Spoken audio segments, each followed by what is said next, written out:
maxkamadda gobolka Saaxil ayaa maanta xukun ku riday dad isugu jira rag iyo dumar oo lagu soo eedeeyay ka ganacsiga mukhaadaraadka khamriga iyo xashiishada oo ciidamada boolisku maalmihii aynu soo dhaafnay ay ku soo qabteen mid ka mid ah xaafadaha magaalada Berbera. tirada dadka maxkamadda saaka la horkeenay ayaa dhammaan 10 ruux waxaana xukun ku riday 3 ka mid ah halka 7 kale ay u soo celisay xorriyadoodii. waxaana xukunkaasi warbaahinta faahfaahin ka siiyay garsoore Axmed Yuusuf Ceeriya. sidoo kale taliyaha degmada Wadajir Axmed Caawil Gane ayaa ka warbixiyay howlgalka ciidanka boolisku ay ku soo qabqabteen 10 ruux ee maxkamadda la horkeenay saaka. bishii 7 2019 waxay maxkamadda gobolka Saaxil dambi ku heshay Xaawa Xaashi Cadaawe ina Qaali Maxamed oo 50 jira. waxaana maxkamaddu ku xukuntay 5 sano oo xariiq ciqaabeed ah iyo 5 milyan oo ganaax ah. xukunkeeda waxay maxkamaddu cuskatay qodobka afraad ee xeerka la dagaalanka mukhaadaraadka iyo bandooriyaha xeer lambar 22 iyo 2.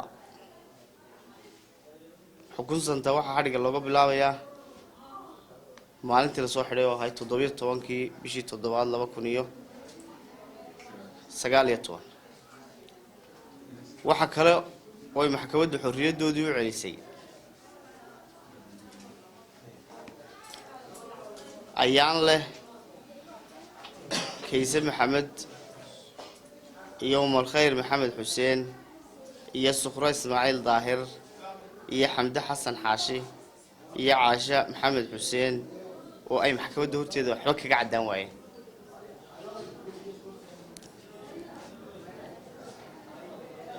Mukhtaar Cabdi Aadan ina Faadumo Maxamed waxay maxkamaddu ku xukuntay 1 sano oo 1 milyan oo ganaax 1 milyan oo ganaax oo laga xukumay hub sharci darra oo haystay waa baaskoolad Turkiya. baaskooladina waxa la wareegtay maxkamadda.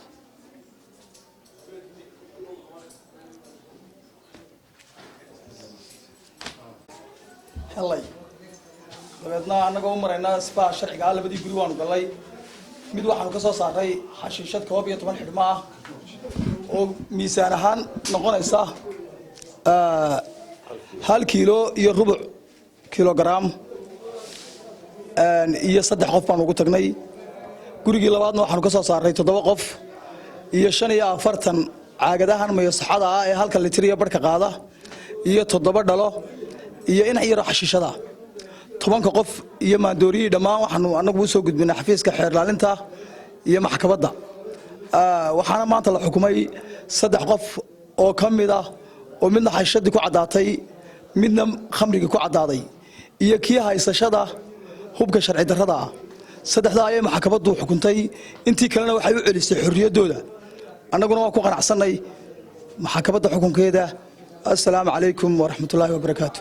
intaasi kadib waxa goob fagaraha lagu burburiyay mukhaadaraadka lagu soo eedeeyay dadka saaka xukunku ku dhacay. waa Cabdirashiid Mubaarak Cabdi, Cabdirashiid Royal TV, Berbera.